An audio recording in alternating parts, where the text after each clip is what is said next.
Alright, hello and welcome back to the channel. Today we're going to be going over the player ratings of Milan versus Inter. Big game, obviously, especially I believe for Milan. I mean, of course it's a very big game for Inter because they get to extend their lead at the top and cement themselves as first place. But I believe it was actually even a bigger game for Milan to at least tie this game, if not walk away with the win.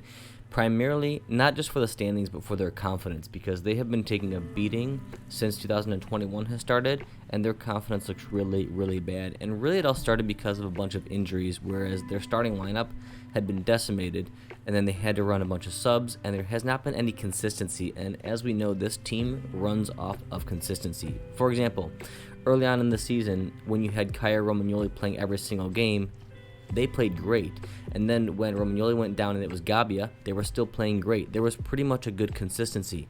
Then with everybody getting injured, with Gabbia being injured, having to put in Kalulu, Romagnoli, Kyer, Tomori, Romagnoli, Tomori, Kyer, just whoever the heck is playing, it's always different at center back, and it's very annoying because there's no consistency.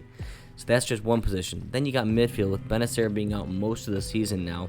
And Tonali is starting to do a good job now, but he's not ready yet. It's essentially throwing in a kid who's trying to grow with the team to say, hey, why don't you play in the biggest games of your life week after week after week without actually being ready for it and learning to develop and grow. It's essentially just fast-tracking his development and expecting him to step up immediately, which he's done a decent job. He has not failed. He has not done amazing. He's done a decent job.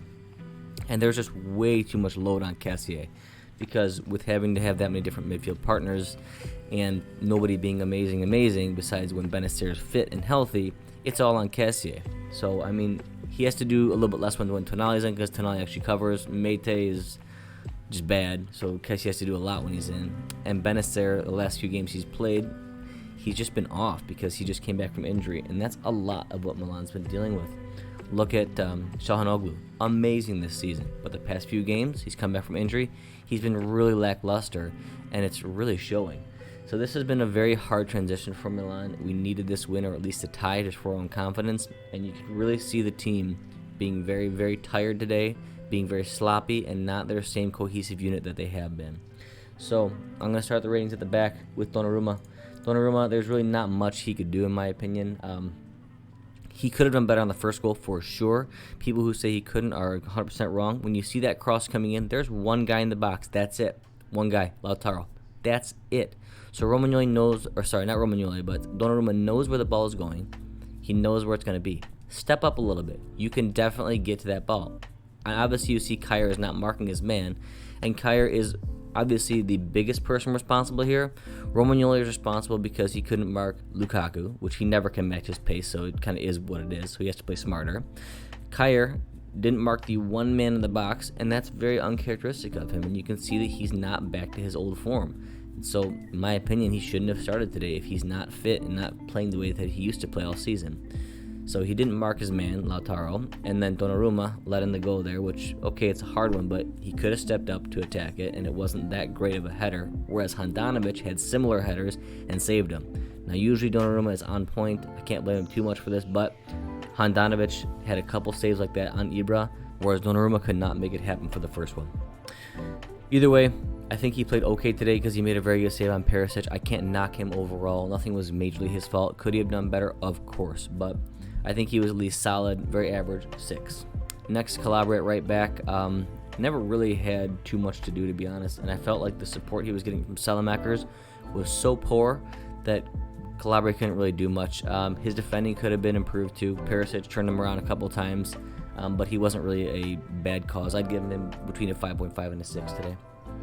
Simon Kyer, normally excellent, rock solid this whole season. He has been our best defender by far.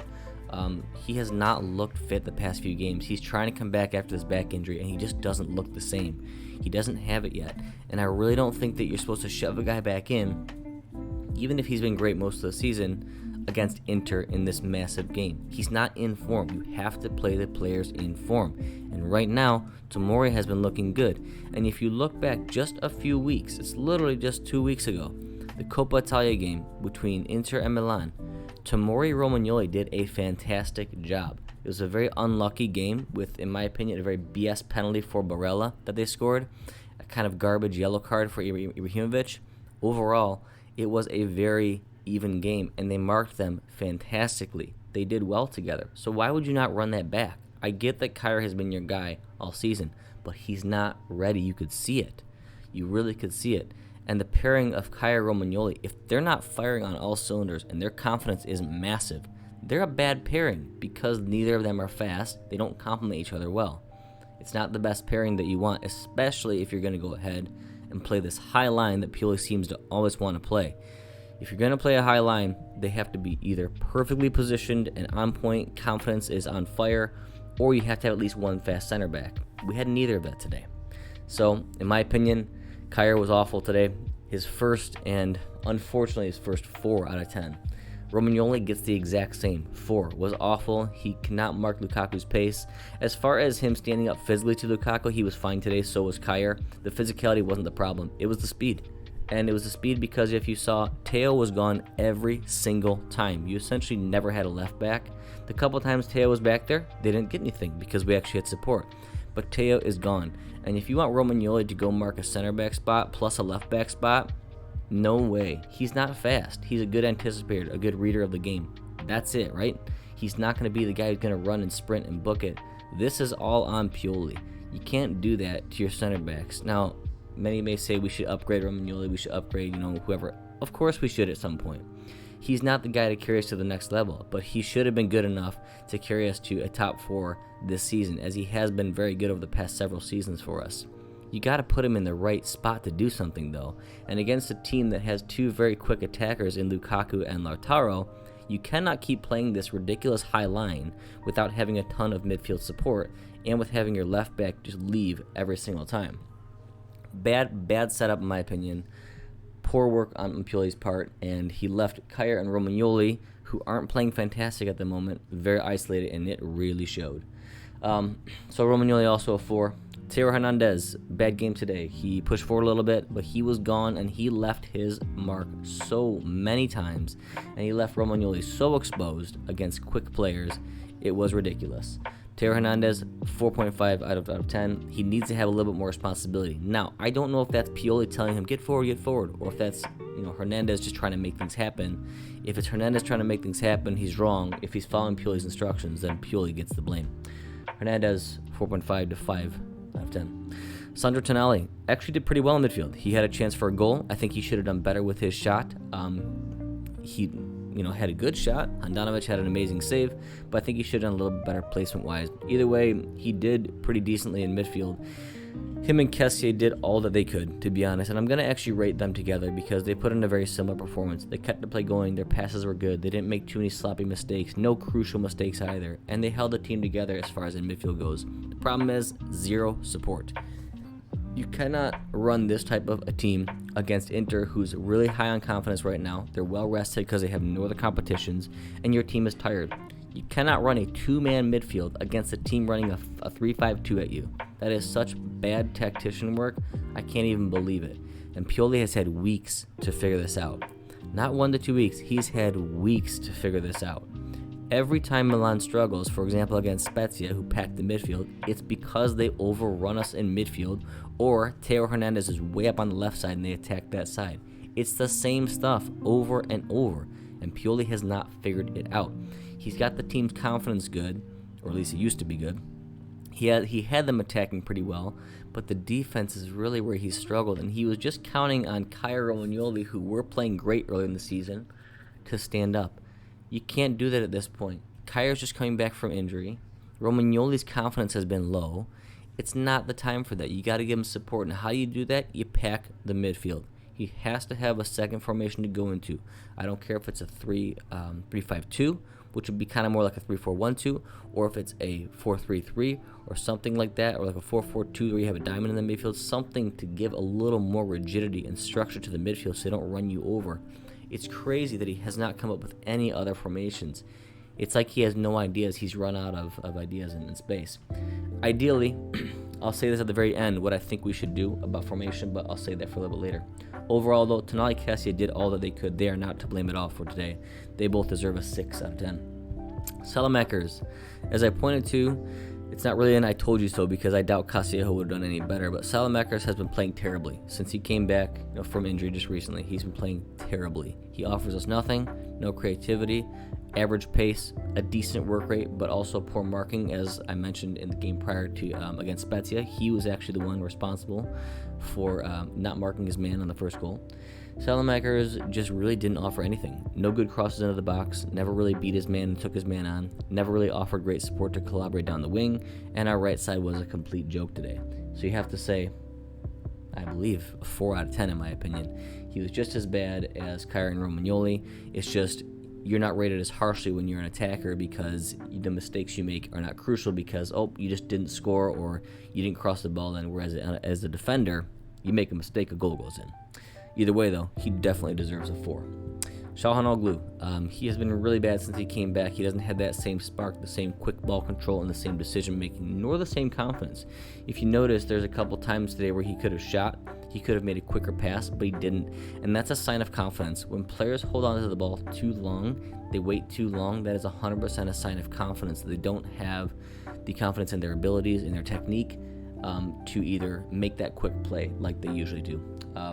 I hope he gets it back because he's so crucial for our team, or has been so crucial for our team this year, and I hope that he doesn't have his mind just on possibly going to Manchester United and really focuses on this team, because there is a very fine point to where we may fall apart and not qualify fourth. I hate to say it, but the confidence level of this team is very, very low, and so we really need to get this back fast. Our next few games have to be wins, or we risk falling out of top 4, or it's going to be a very interesting end of the season. Çalhanoğlu, 5 out of 10. Ante Rebic worked very, very hard. It was one of the only threats that we had today. He just didn't seem like he had that same quality and those same moves that he typically does. Once again, he's just kind of coming back his first few weeks after injury. He hasn't really gotten too many full starts, and so this is another player that we're bringing back from injury. It's just a really bad time for Milan.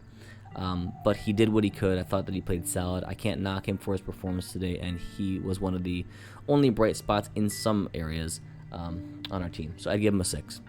Ibrahimovic, he did as much as he could. With terrible, terrible service. I mean, he was just glinting at half chances, trying to do random flicks and tricks. I mean, his hold-up play could have been better for sure. His movement, I thought, could have been better. But he had a couple chances to score. Handanovic stepped up in a big way. But his service and his support was pretty terrible the entire time. There was nobody making that many great off-the-ball runs to take people away from him or do anything at all. So he did the best with what he could, and the team is starting to let him down now.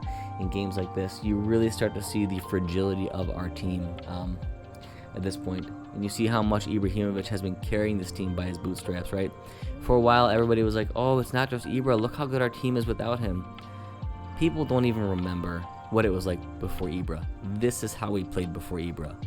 Lifeless, lackluster, had a couple of chances, but we always looked like a B team. We always looked like a 5th or 6th place team. Ibra turned this team into an A-class mentality team, and he is the only one who's going to be able to get this team back, or we are lost for a while now. So I got to give him a 6. He did what he could, but he's the only actual champion we have on this team, and so I really hope that he's able to inspire these guys to step it up once more and finish this season strong. Substitutes: Mete, Leao, Castillejo. Really not much to say here, to be honest. They all were pretty poor to average. Nobody could really change the game around at that point. It's essentially 2-0, 3-0. So all of them get between a 5.5 and a 6. Nobody played great. Nobody changed the game. So I'll just give them all 5.5s there. Coach Stefano Pioli, I am going to give him the harshest rating of everybody. I will give him a 2 today. I feel like most of the mistakes today, besides some individual errors, were due to Stefano Pioli. He chose a lot of wrong things today.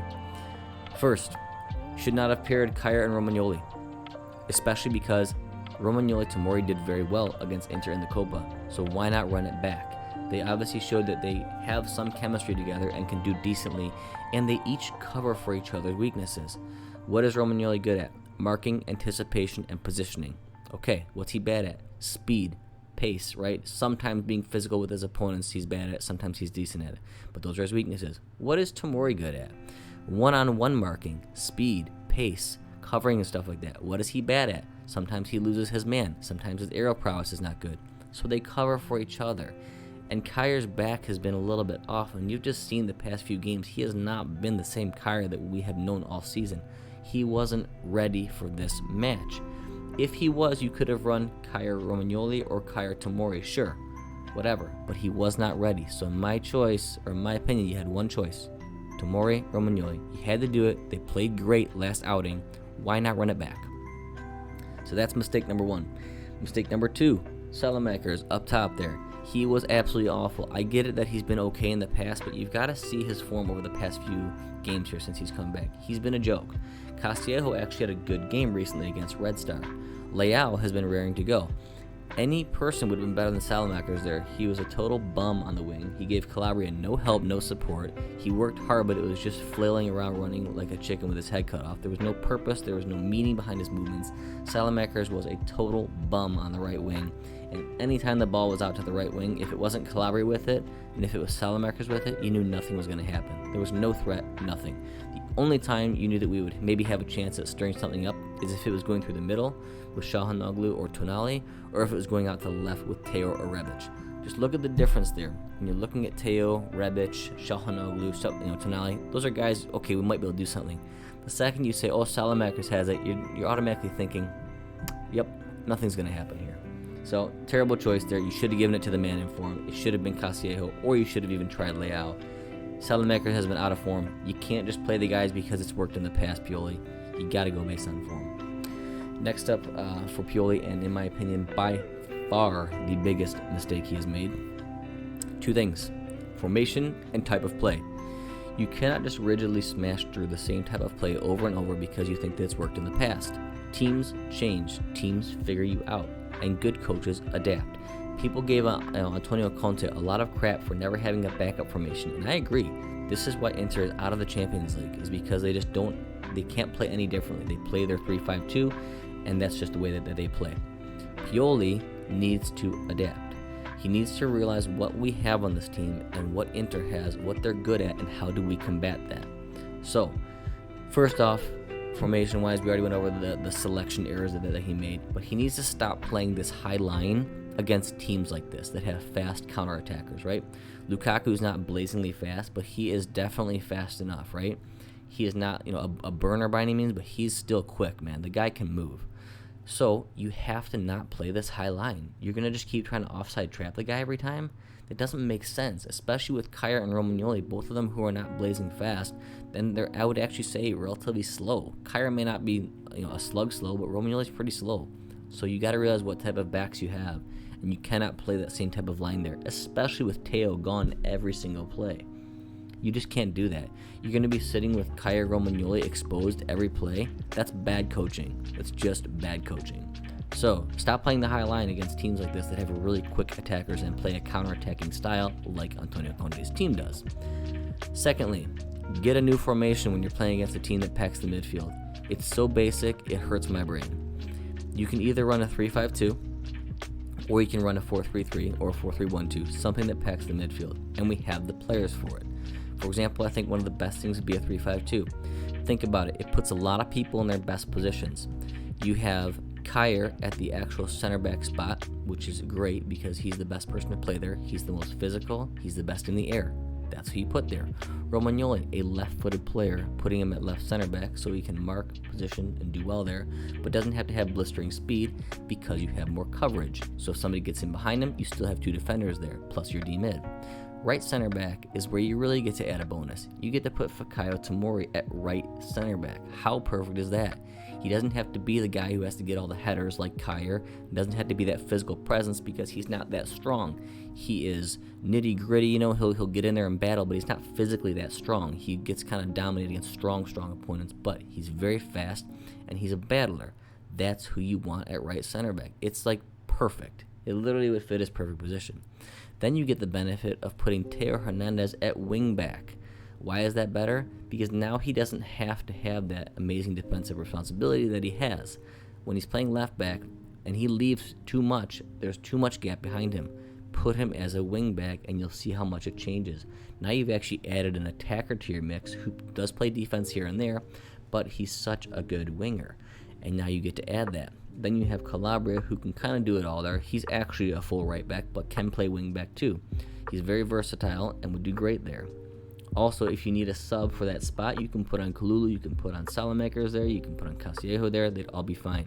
But Calabria would hold down the right wingback spot just fine. Then the biggest bonus is you actually get to pack the midfield. You get to run probably, if Benacer is healthy, you get to run all three, Benacer, Cassier, Tonali. Sounds great. Or you just run Çalhanoğlu kind of in the hole right in front of them, but you still get to kind of pack the midfield. Sounds great, right? Then you actually get support, and when you're coming back defending, you now have your wing backs defending as well, who can kind of slide in a little bit, cause some cramping of that mid space as well, and you're not exposed anymore. Then you just, as opposed to running wide people, because let's be honest, our wingers suck. Rebic is good, Leao is good at winger, but they're not pure wingers, blistering pace burners. Leao can be a burner, but he's lazy half the times. So why would you force wingers when we don't have amazingly fast wingers? Don't do it. It's not worth it. You can run Hakan in the hole, and then you put either Ibrahimovic Leao up top or Ibrahimovic Rebic up top. Sounds great to me. So this is clearly the formation I wish we would go into, but Pioli has proven to be way too rigid and can't change a thing. So Pioli, by far worst of the match, 2 out of 10. He 100% is the cause of this. Of course, if Handanovic doesn't play out of his mind, we're probably back in the game, but still it does not change how the coach set up this game. He set us up to fail. He did not set us up for success. So, best of the match? Nobody played great. If you want to look at the average players, it's going to be your two midfielders, Donnarumma, Calabria, and Ibrahimovic. Those are your kind of average players. Worst of the match, it's going to be our two center backs, Kaya Romagnoli, and it's going to be Salamakers. Those three were absolutely terrible. I would argue that our defenders were set up to fail based on how Pioli set up the roster, but either way, they still need to be better. There were simple mistakes made. Romagnoli had a bad angle of approach on Lukaku, so Lukaku burned him, I believe, 2 to 3 times, badly burned him. Kyer had poor marking, which is usually uncharacteristic for him, especially on the first goal against Lautaro. There's one guy in the box. Why would you mark space? I have a saying that I like to say, space never scores, mark your man. But this seems to be what we always like to do. We would like to mark space and not our man. That's also just defensive coaching as well, so I'm not sure who's to blame for that. But Kaya Romagnoli definitely were set up to fail, but they also played bad, so they deserve worst of the match as well as Salamakers. Some key points that we've talked a lot about already, but I just kind of want to go over is that 1, Romagnoli and Kyer should have never been the pairing if Kyer wasn't 100% fit, playing like he was earlier in the season. It should have been Romagnoli Tomori.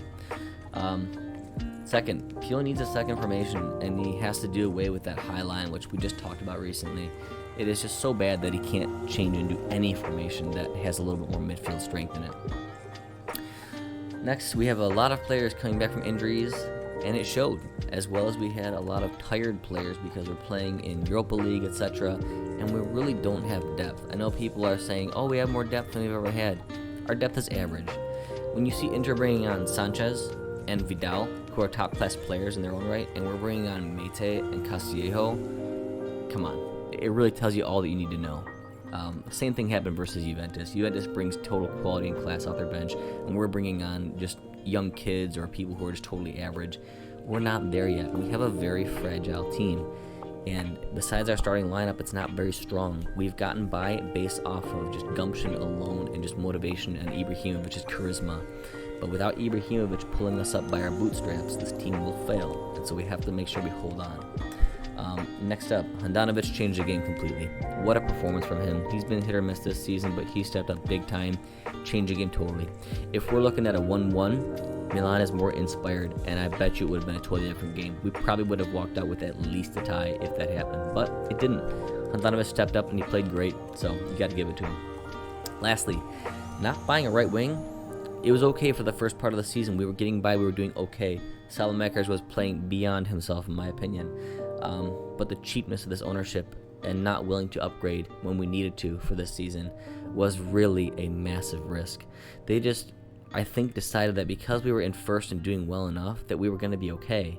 What they didn't take into account is all of a sudden we've got midweek games now in the Europa League, and then we've got to go play Inter, Europa League, or it's actually, sorry, it's the other way around. It's Europa League, Inter, Europa League, Roma. That's a terrible four fixture set there. and you are setting yourself up for failure if you buy depth like Mario Mandzukic, Mate, and Tomori. The only one worth it right there, obviously Mandzukic is at least decent to just bring in, Mate sucks, and Tomori is the only one worth it. So they made one good depth signing and nobody for right wing?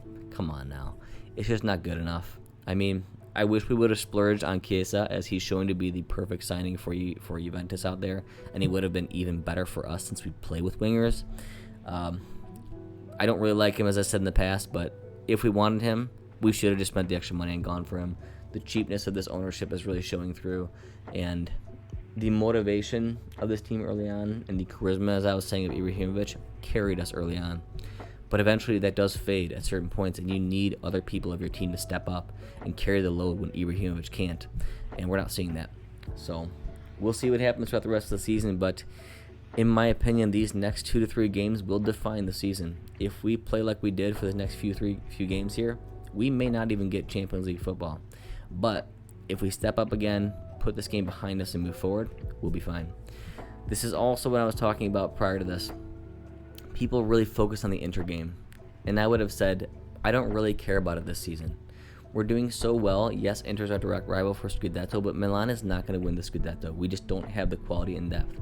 What you need to do is focus on beating teams like Spezia. That should have been a win, no matter what. There's your 3 points. Who cares if we lose to Inter and Inter takes first place? 3 points against all the easier teams and the mid-table teams, you will lock up Champions League qualification. But if you start risking it to make sure you have a decent lineup versus Inter and start half-assing everything, you're going to be the jack of all trades, master of none. At this point, win the easy to medium games. Put out your best lineup. Make sure that the people are rested. Against those big teams here, your guys are always going to want to play hard because they're playing against a good team. Go for it. It's fine if you're a little tired in those big games, but I don't want our team tired against these small teams. We have to put those games to bed and make sure we qualify in the Champions League. Very, very disappointed today. Really incredibly disappointed with Pioli more than anybody, as well as with our defense and with Salamakers. But we'll see what the team does. This is going to show a lot of what character we actually have on this team. I will say the next few games here are going to show how much character we have and how much we don't have. Thank you guys for tuning in. Appreciate it. Definitely a bummer of a game today, but it is what it is. And as always, Forza Milan. Take care.